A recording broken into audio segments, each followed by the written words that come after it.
Welcome back, my Duelist friends. Casual Duelist here. It is Thursday, so again, happy Thursday. It's time for a throwback deck profile. Now, today's is different. It's a Joey-Pegasus format. It's going to be one of our last ones. What we have here today is what would be referred to as recruiter control. So recruiter control utilized the recruiter monster types like what the ones we're going to be using are going to be tomato and rat. And you could do whatever you wanted. A lot of these would start running these pseudo chaos cards like the rock spirit of flames. Actually, you know what? Spirit of flames didn't really get played yet. There wasn't really a lot of good fire cards. Water hasn't quite hit its stride yet, so Aqua Spirit would be out. Really, honestly, Earth and Dark were the ones that like hit the ground running.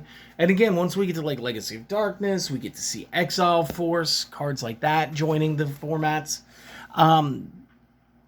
Like Earth gets more benefits than Fire and Water. Water almost has to wait till like GX era with Hydro Get On before it becomes relevant. So yeah, unfortunately, that's just what it is. Today's deck is based off of like just a bunch of other decks that were played in the past, and I was bet by a friend I wouldn't be able to build a deck that could include Mirror Wall.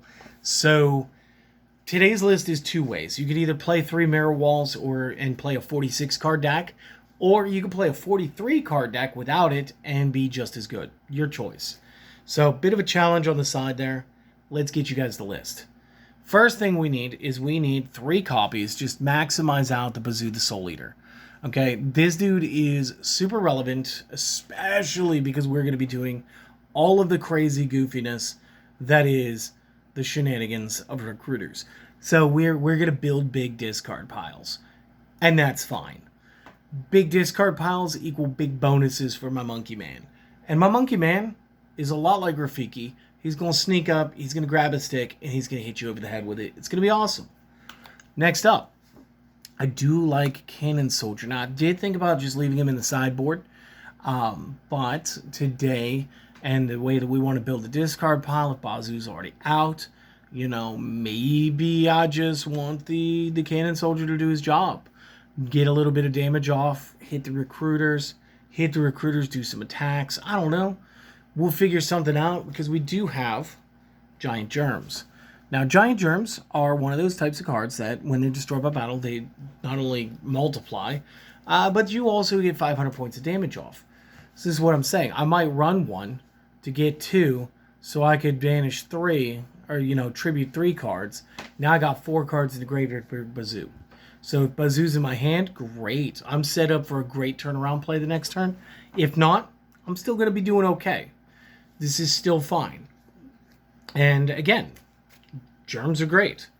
Since we're on the Giants, let's get our rats out, okay? Rat is going to be the same thing as our tomato, and I might as well just pull those boys out right now too. The way the tomatoes are going to work are the same way as the rats. So when these are destroyed by battle, they will grab a 1,500 point or less replacement within their same attribute. So tomatoes for dark, tomato grabs germ, rat will grab somebody else. Unfortunately for Bazoo, he starts at 16, so he's going to be exempt from getting found this way. But again, tomatoes are going to get us the Sangan, the Witch, the Cannon Soldier if we need it, the Germs. It's very utility. Tomato was always the best in my opinion. Moving forward with the list, I do have the single Jinzo, because again, you got to be playing Jinzo, man. He's just one of the best cards of the format. A lot of the spells are one-ofs, and there's a lot of stuff that we can throw out of our deck. So Double Faith gives us enough recycling opportunities to do what we want to do. Triple Nimble Mamanga, and this is our rat recruitment here. And the reason we want the Triple Nimble Mamanga is when these are destroyed by battle, we're going to gain 1,000 life points. But again, these ones will be played in face-down defense as opposed to the Germs face-up attack mode. So it's also better for us. Just good card. And then the last ones, these are all singles. Sangan, obvious plays. Sinister Serpent, obvious plays. Summon Skull, not as obvious, but kind of funny because, like, if you think about the way that we do play this deck, I wanted a second big monster card. I wanted another tribute outlet. I wasn't going to try to play anything that was two tributes. So Dark Magician, Blue Eyes White Dragon, these guys were out. I really thought about putting the Fiend Mega Cyber in here. Now, Fiend Mega Cyber is good if your opponent's up on you on monsters. You can, like, get it out for free. And it would be a 2,200 point card. But it's still not going to compare to, like, Jinzo. So I looked at the card pool again. And I just said, you know, Summon Skull got the highest single tribute attack value. I'm just going to go with him. And I did, and it works, and it's weird. It's fun. I don't know. Single copy Witch. This is going to round out your monsters. You're going to see that this is a ton of monsters. But I want you to remember this, okay? One rat could be rat for one Nimble Momonga, which brings out two more Nimble Momongas, and you've taken 5 cards out of your deck. I just want you to understand that, okay? That's how fast this deck thins. So keep that in mind. Spell cards. A lot of this is going to feel like the Yu-Gi-Oh! Power 9. You're going to hit your Change of Heart, your Confiscation, your Dark Hole, your Delinquent Duo, your double Graceful Charity, because it's just so good. Definitely your Feather Duster. Mage Power. Mage Power again. Any one of these cards becomes super relevant. Bazoo immediately becomes 2,100, not counting the additional 9 he can pick up. This gets him, just on this one card, this gets him to like 3k. He's Blue Eye stats. So again, I mean, that's good. Same thing with Skull. Just the one card gets him straight to Blue Eye stats. It's fine, right? Single Reborn. Single Painful Choice. Again, very topical card. If you're not as skilled a player, if you're not as good at giving your opponent piles to choose from, and think about it. I can choose a rat, I can choose a germ, I can choose a Momonga, and I can choose a tomato. I can choose a Sinister Serpent with it. I can slide that pack across the table. And if they give me a Recruiter, I'm in business. And if they give me the Sinister Serpent, I just put 4 bodies in the graveyard for Bazoo. Okay. This is a very good card if you're a very good player. If you're not, and you're comfortable admitting that, or you just can't find it, feel free to omit this card from the deck list. Again, this deck is like 46 cards. This will take it down to 45. You take out the 3 mirror walls. You're talking about your 42 card deck list, which is, again, is super manageable.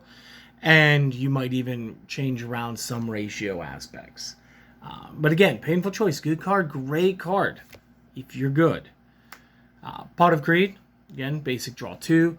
Premature Burial, we want this. We want the Monster Reborn. We want the Call the Haunted. We want to be able to bring back one of those Recruiters out of that painful pile. Or, you know, you're going to throw the Jinzo. They're like, this is one Jinzo. I'm just going to, he probably didn't mean to put that there. Instead of thinking, well, he put that there because he's got Reborn. I'd rather him have to tribute for it. Single Geki, single Snatch Steal, single Forceful, and then the one card that is super good because of the way the Recruiters work, the United We Stand. Because again, just imagine, there's 800 points per monster that you control. And cards like Momonga and Germ pull 2 cards out instead of the 1. So that means that there was already 2 monsters on your side of the field. It's going to be 3. That means whatever it is has got 2,400 points added to its stats. So any one of these monsters in his deck, including Sinister Serpent at that point, should be considered a threat. Sinister Serpent is threatening you. Just keep that in mind. Trap cards, pretty basic stuff. We're going to run the Call, the Ceasefire for some damage, plus disarming those flip effects. Imperial Order, remember this is a time period where it is an optional payment. The 1 Mirror Force, because it is super good. And the Mirror Wall. Now, to my friend's credit, the reason he wanted to see me run the Mirror Wall is because it's always been another optional pay 2,000. Anything that attacks goes half. And it stays half. So if I get attacked directly by Blue Eyes, Blue Eyes is worth 1,500 points. I pay the 2,000. He stays at 1,500 points. Okay, Bazoo hits him without having to consume souls, which is crazy, goofy, and fun. But this means that a lot of the damage that you're going to take from the recruit drive is going to be a lot lower. Those cards have to be double the power. We are talking about cards as strong as Blue Eyes having to hit into your giant rats consecutively in order to break your board. This allows you to realistically pick and choose how the recruitment drive goes, how long you want it to go. This is a good card when used properly. It's not quite in the same league as a Painful Choice. Don't get me wrong. Painful Choice is top tier and got banned for a reason and got the lifetime sentence, okay? Mirrorwall never really saw that. And it's, I think, because it's, again, another one of those options. It was always there, but it's very hard to see and understand the option in that time period. And when we go back and we play these decks, again, this is in 2025, I've built this, that this kind of tech that maybe didn't exist back then because we didn't play that way will start seeping into the past format. So this is more of a Neo build than a true retro build.